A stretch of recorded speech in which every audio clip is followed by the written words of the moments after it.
नमस्कार दोस्तों। सभी आशंकाओं और ट्रेड पंडितों की भविष्यवाणियों के बावजूद सेंसेक्स ने 60,000 के मार्क को पार किया और ऑल टाइम हाई बनाते हुए अभी भी लगभग 59 और 60 की रेंज में कायम है। अब आपका सवाल उठता है और ये सभी इन्वेस्टर का जेन्युइन सवाल है कि अब क्या किया जाए, क्या मार्केट इससे और ऊपर जाएगा और कितनी जल्दी जाएगा, क्या इसी रफ्तार से जाएगा या अब प्रॉफिट बुकिंग शुरू होगी, ये नीचे जा सकता है। तो इस पे दोनों तरह के व्यूज़ हैं। तो जिनको ये लगता है कि मार्केट बुलिश रहेगा, अभी ये ऊपर जाएगा, काफ़ी रफ्तार से जाएगा, तो उनके क्या तर्क हैं वो मैं आपको बताऊंगा। और जिनको ये लगता है कि मार्केट नीचे जा सकता है, कुछ गड़बड़ होने वाली, कोई जाल बुना गया हमारे नज़दीक, तो उनके क्या तर्क हैं वो भी मैं आपको बताऊंगा और आपको क्या स्ट्रेटजी बनानी चाहिए ये मैं अपनी तरफ से आपको बताने की कोशिश करूंगा। उस पर अमल करना ना करना ये आपके ऊपर बात है। तो जो लोग मार्केट के प्रति बुलिश हैं या जिनको लगता है कि मार्केट बड़ी तेज़ी से अब आगे जाएगा, तो उनका पहला तर्क है कि हम कोविड के साये से काफ़ी हद तक बाहर निकल चुके हैं और नॉर्मलसी की तरफ जा रहे हैं। जहाँ तक वैक्सीनेशन की बात है तो 25% जो एडल्ट पॉपुलेशन है उसे पहले ही वैक्सीनेट किया जा चुका है। 70% से ऊपर एडल्ट पॉपुलेशन को फर्स्ट डोज लग चुकी है। आप अपने आसपास ही देख लीजिए, cinema halls, hotels, malls, multiplexes, restaurant सब पूरी ऑक्यूपेंसी के साथ खुल चुके हैं। लोग वीकेंड्स पे छुट्टियां मनाने हिल स्टेशन पे जा रहे हैं, पिकनिक मनाने जा रहे हैं, खूब ख़रीदारी हो रही है।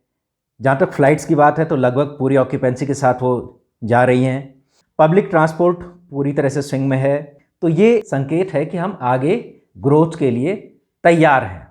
इसके अलावा कुछ खुशखबरी आई हैं, जैसे कि पहली बार भारत के इतिहास में किसी तिमाही में यानी कि किसी क्वार्टर में हमारा एक्सपोर्ट 100 बिलियन पार कर गया है।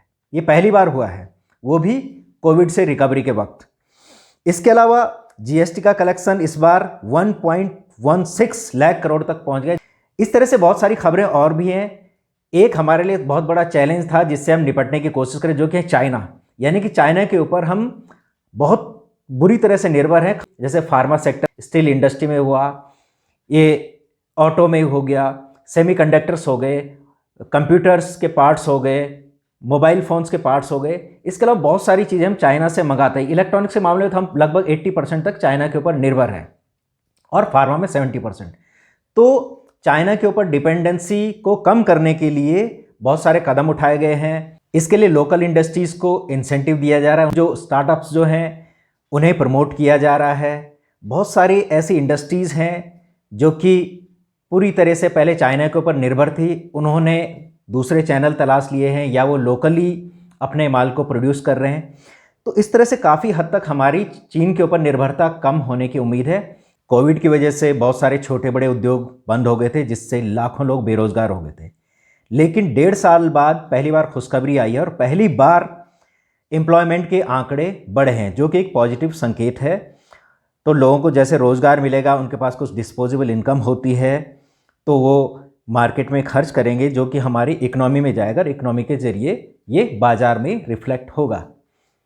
तो कुल मिला के आंकड़े और वो जो सेंटिमेंट्स है वो बता रहे हैं कि भारत एक ग्रोथ की तरफ बढ़ रहा है। जो एक्सपर्ट उम्मीद लगाए बैठे हैं कि अभी असली ग्रोथ होनी बाकी है और मार्केट से अभी बहुत सारी कमाई होनी बाकी है, उनके ये तर्क जायज़ हैं।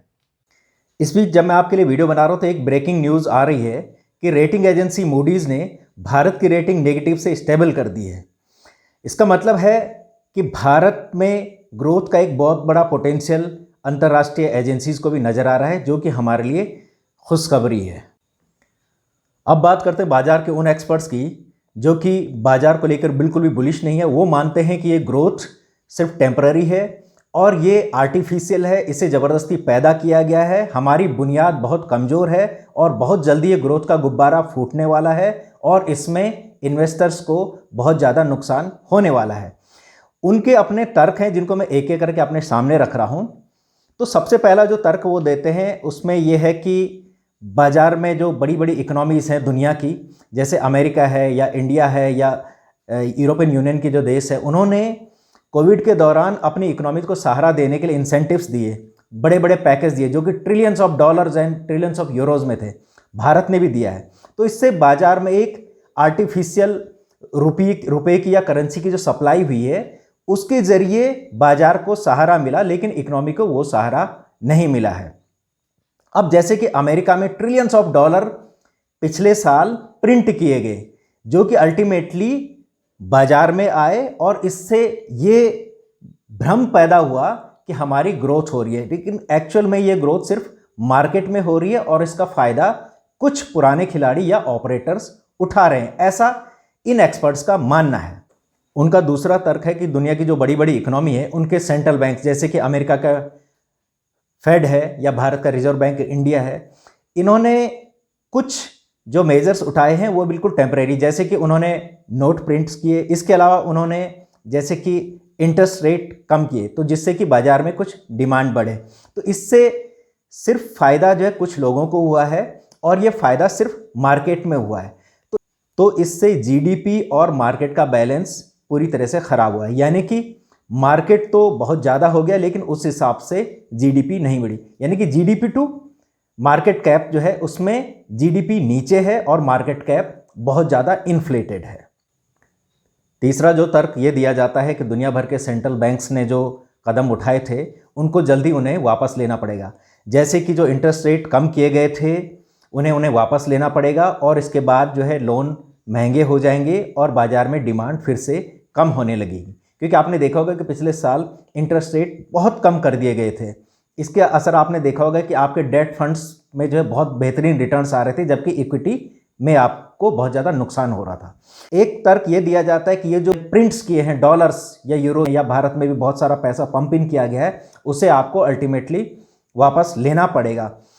आज मैं CNN पे एक रिपोर्ट देख रहा था जिसमें कि यूएस गवर्नमेंट यानी कि वहाँ की जो डेमोक्रेट्स हैं वो कांग्रेस में एक प्रस्ताव लाए हैं कि वो वहाँ 3.5 ट्रिलियन की कटौती कर रहे हैं कुछ जो सोशल सिक्योरिटीज़ में जो खर्च किया जाता है, यानी कि आप ये समझ लीजिए कि वहाँ पे जो ओल्ड एज पेंशन हो गए या उनके हैंडीकैप्स के लिए या माइग्रेंट्स के लिए या जो अनएम्प्लॉयड हैं उनके लिए जो कुछ स्कीम्स जो चलाई जाती हैं उनमें कटौती कर रहे हैं, जिससे कि उनका बजट का डेफिसिट कम हो जाएगा। और इसकी जो कटौती है वो है 3.5 ट्रिलियन। 3.5 ट्रिलियन यानी कि भारत की इकोनॉमी के ही बराबर है, यानी कि एक पूरे देश की इकोनॉमी के बराबर वहाँ पे कांग्रेस में एक प्रस्ताव पारित किया जाना है। हालांकि वहाँ का जो विपक्ष है यानी कि जो रिपब्लिकन्स हैं वो इसका विरोध कर रहे हैं। अगर ये प्रस्ताव पारित होता है तो इसका असर पूरे दुनिया पे पड़ सकता है। अब इसमें कुछ राजनीतिक कारण भी दिए जा रहे हैं, जैसे कि अफ़गानिस्तान या मिडिल ईस्ट में जो डेवलपमेंट्स हो रहे हैं या साउथ अमेरिका में कुछ जो इकोनॉमीज़ को जो इस समय संकट है, तो इसकी वजह से नए नए अलायंसेस भी क्रिएट हो रहे हैं, जैसे कि रशिया, चाइना, पाकिस्तान या टर्की ये मिलकर एक अलायंसेस बना रहे हैं। और चाइना को काउंटर करने के लिए जैसे ऑकस का नाम सुना होगा आपने, क्वाड का नाम सुना होगा, जिसका कि जैसे क्वाड का तो भारत भी एक सदस्य है। तो इस तरह से अलायंसेस जो बन रहे हैं तो ये इनका मेन जो सेंटर में है वो हर तरफ से हर जगह पे चाइना इसके सेंटर में। यानी कि अगर हम चाइना को बहुत ज़्यादा प्रेशराइज करते हैं, क्योंकि हम चाइना को बहुत ज़्यादा डिपेंड कर पूरी दुनिया डिपेंड करती है, अगर चाइना को बहुत ज़्यादा प्रेशराइज किया गया और अगर चाइना को लगता है कि उसके साथ कुछ ज्यादती हो रही है, तो चाइना का ये इतिहास रहा है कि वो अपने संकट को हमेशा दूसरे देशों के ऊपर शिफ्ट कर देता है। जैसे आपने कोविड के केस में देखा, चाइना में सिर्फ 3,000 के करीब मौतें हुई थी और पूरी दुनिया मान के चल रही थी कि चाइना बर्बाद हो जाएगा, लेकिन ऐसा नहीं हुआ। चाइना ने उस कोविड संकट को पूरी दुनिया के ऊपर शिफ्ट कर दिया और अच्छी खासी इकोनॉमीज़ को उसने चौपट करवा दिया। ऐसे ही इस समय चाइना में कुछ और भी संकट चल रहे हैं, जैसे वो पावर का क्राइसिस है, या वहाँ पे आपने देखा होगा कि एवरग्रांड एक रियल एस्टेट कंपनी है, तो अगर उसका साइज़ देखा जाए तो चाइना की इकोनॉमी के 2% के करीब तो उसका सिर्फ कर्जा है, डेट है। तो आप मान सकते हैं कि एवरग्रांड जैसी और भी सारी कंपनीज हो सकती हैं। और सबसे बुरी बात या जो बड़ी इंपॉर्टेंट बात है कि चाइना की कंपनी के ऊपर पूरा चाइनीज़ गवर्नमेंट का कंट्रोल होता है, यानी कि अगर उनकी कंपनीज के ऊपर कोई संकट आता है तो उसे भारत, अमेरिका या उसके जो विरोधी जो देश हैं उनके ऊपर वो शिफ्ट करने की कोशिश करेगा। तो इस तरह से ये एक्सपर्ट्स ने जो तर्क दिए हैं, अगर उनके तर्क सही साबित हुए और मार्केट ने उनके हिसाब से रिस्पॉन्ड किया तो हम एक बड़े ग्रेट रिसेशन की तरफ जा सकते हैं, या बड़ी बड़ी इकोनॉमीज़ भी इसमें संकट में आ सकती हैं। तो दोस्तों, ये तो दो कॉन्ट्ररी व्यूज़ मैंने आपको बता दिए हैं। एक तरफ माना जा रहा है कि अब ग्रोथ के लिए पूरा रास्ता साफ है, बहुत ज़्यादा ग्रोथ होने वाली है और मार्केट से हम जो है बहुत ज़्यादा कमाई कर सकते हैं। दूसरा व्यूज़ ठीक इसके उलट है, जो मानता है कि मार्केट में ये जो ग्रोथ आर्टिफिशियल है और अब हकीकत से सामना होने वाला है और इस हकीकत का केंद्र बनेगा चाइना। खैर, जो भी होता है वो तो आगे देखा जाएगा, लेकिन जैसे मैंने कहा था कि ये तो सिर्फ एकेडमिक्स की बात हो गई, लेकिन अब हमें क्या करना है या आपको क्या करना है, क्योंकि आपका पैसा स्टेक पे लगा हुआ है। तो मार्केट ऊपर जाएगा या नीचे जाएगा, रिसेशन की तरफ बढ़ेगा या ग्रोथ की तरफ बढ़ेगा, इस पे हमारा कोई कंट्रोल नहीं है। दुनिया में पल पल डायनेमिक्स चेंज होते हैं, पॉलिटिक्स से इसका रिश्ता होता है, इकोनॉमिक्स का इसका रिश्ता होता है, इसका सोशल साइंस से इसका रिश्ता होता है, इस पर हर चीज़ इसमें असर डालती है। दुनिया के किसी हेड ऑफ द स्टेट को अगर खांसी जुकाम भी हो जाता तो उसका भी असर मार्केट पे पड़ता है। तो जैसे अफ़गानिस्तान में क्या हो रहा है या मिडिल ईस्ट में क्या हो रहा है या साउथ अमेरिका में क्या हो रहा है, इस पे हमारा आपका कोई कंट्रोल नहीं है, हम इसे बदल नहीं सकते। तो हम सिर्फ उस पर रिस्पॉन्ड कर सकते हैं। मैंने बिल्कुल दो एक्सट्रीम, बिल्कुल विपरीत व्यूज़ आपको बताए हैं और दोनों व्यूज़ एग्जिस्ट करते हैं और कुछ भी हो सकता है। तो बेहतर यही होगा कि हम अपने पैसे को किसी तीर तुक्कों के हवाले नहीं करें, भविष्यवाणियों के हवाले नहीं करें और इस समय समझदारी से काम लें।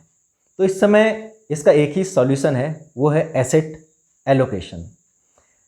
तो सबसे बेहतर रणनीति इसमें यही हो सकती है कि हम अपना जो भी हमारा कॉर्पस है उसे हम एलोकेट करें और इस समय थोड़ा सावधानी बरतें, क्योंकि जो नेगेटिव व्यूज़ वाले हैं उनका भी कई दशकों का एक्सपीरियंस है, वो भी ये सब ऐसा नहीं बोल रहे हैं और ये सब हो चुका है, जो उन्होंने कहा वो भी हो चुका है और जो ग्रोथ के जो आंकड़े वो भी हो चुके हैं। तो बेहतर है कि हम बीच का रास्ता अपनाएं और एसेट एलोकेशन को प्रॉपर तरीके से करें। तो इसमें अगर ठीक ठीक कहा जाए तो लगभग 30% के करीब हम जो है गोल्ड या डेट में अपने अमाउंट को रख सकते हैं या उसे बढ़ा सकते हैं।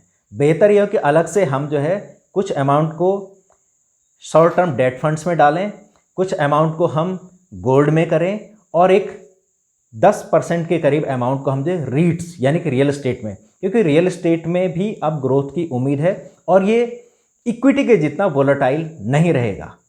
तो हम मान सकते हैं कि अगर हम लगभग 60% के करीब इक्विटी, 30% के करीब गोल्ड एंड डेट और 10% के करीब रियल एस्टेट यानी कि रीट्स में, रीट्स के फंड्स भी होते हैं जिनके बारे में आगे जानकारी दूंगा। तो अगर हम इस तरह से अपना एसेट का एलोकेशन इस समय रखें, इस पॉइंट पे, तो हम किसी भी बड़े धोखे से बच सकते हैं और एक अच्छी खासी ग्रोथ भी हम साथ में ले सकते हैं। रिस्क को मिनिमाइज करते हुए भी हम अच्छी खासी ग्रोथ आगे के सालों में ले सकते हैं। तो दोस्तों, आपको ये वीडियो कैसा लगा? मुझे उम्मीद है कि आपको इससे कुछ जानकारी मिली होगी। अगर आपको इसमें कुछ भी अच्छा लगा हो तो उसमें आप मुझे बताएं। अगर आपको अच्छा नहीं लगा है, कोई कमी रह गई हो तो वो भी मुझे बताएं। और अगर आपको ये कुछ वर्दी लगा है तो इसे अपने दोस्तों में शेयर कर सकते हैं। वीडियो में बने रहने के लिए बहुत बहुत धन्यवाद।